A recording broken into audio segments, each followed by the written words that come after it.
अस्सलाम वालेकुम नाजरीन, मैं असद अब्बास बट एडवोकेट आपकी खिदमत में फिर हाजिर हूँ एक बड़े ही दुखी और एक बड़े ही सैड इंसिडेंट के साथ जो 14 अगस्त को पेश आया ग्रेटर इकबाल पार्क में। वाक़या कुछ इस तरह से है कि एक मासूम लड़की ने यह फ़ैसला किया कि वो ग्रेटर इकबाल पार्क में जाएगी और वहाँ पे 14 अगस्त का जश्न मनाएगी अपने नए कपड़ों के साथ, लेकिन वो गलत थी। उसे नहीं पता था कि उसके कपड़े नोच लिए जाएंगे, शायद उसके कपड़ों के साथ साथ उसके जिस्म की चमड़ी भी नोच ली जाए। वो नहीं जानती थी, वो गलत थी। वो शायद समझती थी कि माशरा आगे बढ़ चुका है, पाकिस्तान के अंदर तब्दीली आ चुकी है, टेक्नोलॉजी के साथ साथ लोगों के दिलो दिमाग भी उसी तरह से आगे बढ़ चुके हैं, लेकिन ऐसा नहीं था। वो गलत थी उस लम्हे जब उसने फ़ैसला किया कि लोग उसकी पजीराई करेंगे, लोग उसको अप्रिशिएट करेंगे, उसके लिए शायद तालियां बजाएंगे कि हमारी जो नौजवान नस्ल है वो पाकिस्तान का जश्न किस जोशो खरोश से मना रही है। वो गलत थी। वो नहीं जानती थी कि माशरा भी उसी तरह से पसपाई का शिकार है, उसी तरह से औरतों को उनके हकूक़ ना देने पर बज़िद है, उसी तरह से औरतों को जुल्म सितम का शिकार बनाने के लिए तैयार है। वो गलत थी जब वो जानी कि शायद मुहर्रम के अयाम हैं तो कोई इसकी आबरू, कोई इसकी इज़्ज़त के लिए आगे बढ़ेगा, लेकिन जिस तरह करबला में कूफी खामोश रहे उसी तरह से उस इंसिडेंट में भी लोग खामोश रहे। वो लोग आगे बढ़ते थे, जिस्म को देखते हुए उसको नोचते थे, उसको छूते थे। वो गलत थी, वो काफ़ी जगहों पे गलत थी, लेकिन आज वो तकाजा करती है, सिर्फ़ एक सवाल पूछती है कि मेरा कसूर क्या था और कानून इसके बारे में क्या कहता है। तो नाज़रीन, मैं अब आता हूँ अपने कानूनी पहलू की तरफ कि कानून इस मामले में क्या कहता है। FIR 400 लोगों के खिलाफ कट चुकी है, लेकिन इससे पहले जो रियासत को काम करना चाहिए था, जो पुलिस डिपार्टमेंट को काम करना चाहिए था, वो क्या था? वो ये था कि जब उन्होंने 15 पे कॉल की तो उस वक़्त बर वक्त इमदाद के लिए लोग क्यों नहीं पहुँचे।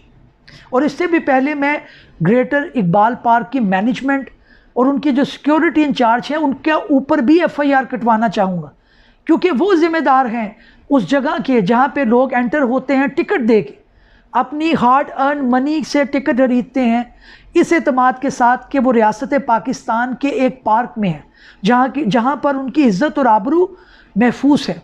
नाज़रीन, ये कोई पहला वाक़या नहीं है, इस तरह के बेशुमार वाक़यात हुए होंगे, शायद इस तरह से रूनुमा नहीं हुए।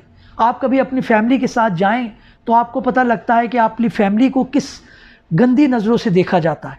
उस मैनेजमेंट को कहाँ है वो?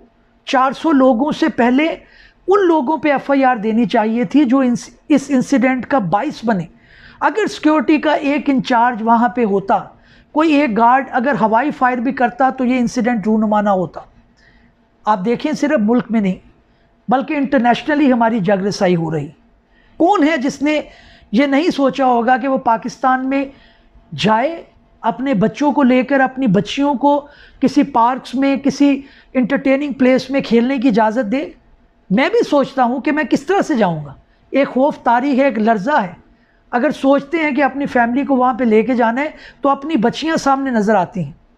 कानून सबसे पहले गिरफ्त करे उन मैनेजमेंट की, उनका नाम FIR में आना बहुत ज़रूरी है। और आप इस वीडियो को वायरल करें ताकि ये बात जो है वो पहुँचे उन मैनेजमेंट तक और उन जो ज़िम्मेदार हैं लोग, जो रियासत में बैठे हुए हैं, जो हुकूमत में बैठे हुए हैं, उनको पता चले कि कानून में सबसे पहले जो बाइस बनता है उसके ऊपर नाम आना चाहिए। सेक्शन 34 CPC के तहत उनको नॉमिनेट करना चाहिए उस लड़की को उस FIR के अंदर। वो लड़की बेचारी जो रो रो के अपनी किस्सा बयान कर रही थी, अपनी उसने चीज़ें बताई। उसके बाद सेकेंडली पुलिस के 15 की कॉल का जो SOP है उसके अंदर उनका रेडियस के अंदर 5 मिनट का टाइम है।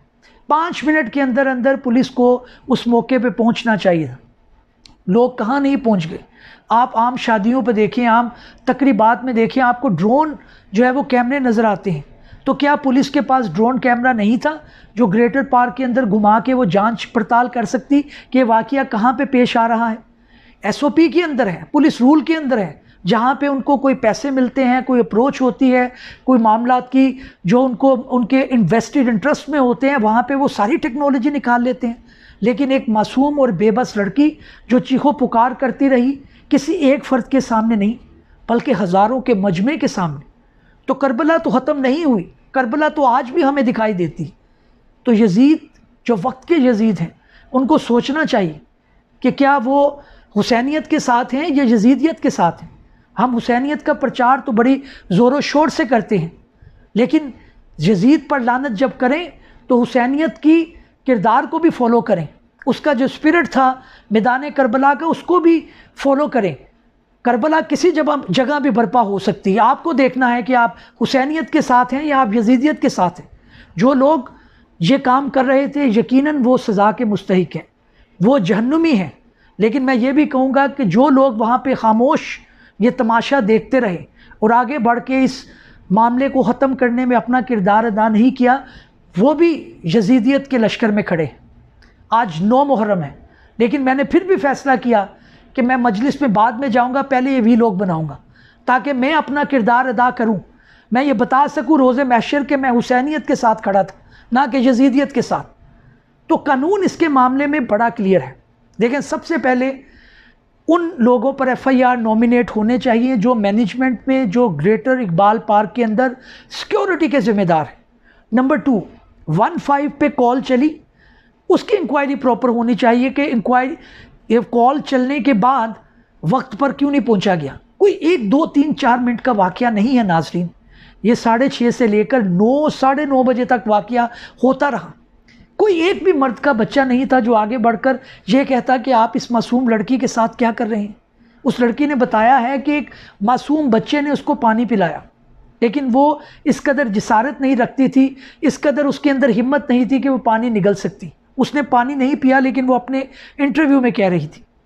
آپ سے تو وہ معصوم بچہ زیادہ اچھا نکلا جس نے اپنا کردار تو ادا کیا.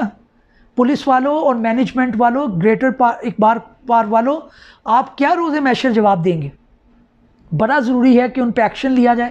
اور دوسری بات میں آپ کو یہ بتاؤں کہ جب بھی انٹرس ہوتی ہے، جب بھی آپ کسی پارک کے اندر جاتے ہیں، سیکیورٹیز کیمرہ وہاں پہ موجود ہوتے ہیں. انکوائری کرنا کوئی مشکل کام نہیں. اگر آپ ایک شخص کو پکڑیں گے تو وہ آپ کو لیڈ دے گا آگے. اب یہ تفتیش والوں کا کام ہے یا پولیس والوں کا کام ہے کہ خدارا جو کیس بچ چکا ہے کم از کم اس کو مثالی بنائیں اور ان لوگوں کو جو ہے کیفر کردار تک پہنچائیں اور عبرت کا نشان بنائیں. تو قانون، مجھے لوگ پوچھ رہے تھے جی قانونی اس میں معاملہ کیا ہے، اور میں پھر بھی حکومت سے ریکویسٹ کروں گا کہ دیکھیں ایک اسپیشل ٹریبیونل بنائیں جس کے اندر یہ کیس طوالت کا شکار نہ ہو. آپ روزمرہ کی بنیاد پہ دیکھتے ہیں، ابھی اسلام آباد کے اندر ایک واقعہ ہوا، اس کیس کا کچھ پتہ نہیں. اس طرح سے ہم دیکھتے ہیں کہ دوسرے واقعات ہوتے ہیں، اس کے اندر کوئی اس کی سنوائی نہیں ہوتی، سالوں سال کیس طوالت کا شکار رہتے ہیں. خدا را اس کیس کو مثالی بنائیں. آپ بھی جو ہے بہنوں بیٹیوں والے ہیں، آپ بھی شاید اسی خوف کا شکار ہوں گے جس کا میں ہوں. تو کائنڈلی پلیز قانون کی شکیں وہاں پہ موجود ہیں، قانون کے اندر پروویژن موجود ہے. نمبر 1، ایک تو گریٹر پارک والوں کی مینجمنٹ جو ہے، اس کے جو سیکیورٹی انچارج ہیں اس کو نومینیٹ کریں ایف آئی آر. 2، پولیس والوں جنہوں نے فوری طور پہ اقدام نہیں کیا ان کو نومینیٹ کریں ایف آئی آر کے اندر. نمبر 3، اسپیشل ٹریبیونل بنائیں جو اس کیس کو حتمی طور پر فیصلہ کرے ود ان منتھ. اور میڈیا والوں سے میری ریکویسٹ ہے، تمام جو یوٹیوبر ہیں، جو ویلاگر ہیں، ان سے میری ریکویسٹ ہے کائنڈلی اس کو ختم مت ہونے دیجیے. میں اس کی پوری پیروی کروں گا، میں دیکھتا رہوں گا اور آپ کو بھی بتاتا رہوں گا کہ آگے کیا پیروی ہو رہی ہے، کیا کارروائی ہو رہی ہے، کیس کس نہج پر پہنچا ہے. ہم نے پبلک پریشر کریٹ کرنا ہے تاکہ گورنمنٹ صرف اس کو کچھ منچلوں کی مستی نہ قرار دے، بلکہ ایک سیریس واقعہ ہے. ایک عورت کی عزت سٹیک پہ آئی ہے، ایک فیملی جو ہے، ایک سوسائٹی جو ہے وہ تذبذب کا شکار ہو گئی. میں اس کو فالو کرتا رہوں گا. کائنڈلی آپ بھی مجھے فالو کریں اور اگلے ویلاگ کے لیے اجازت دیجیے. اللہ حافظ.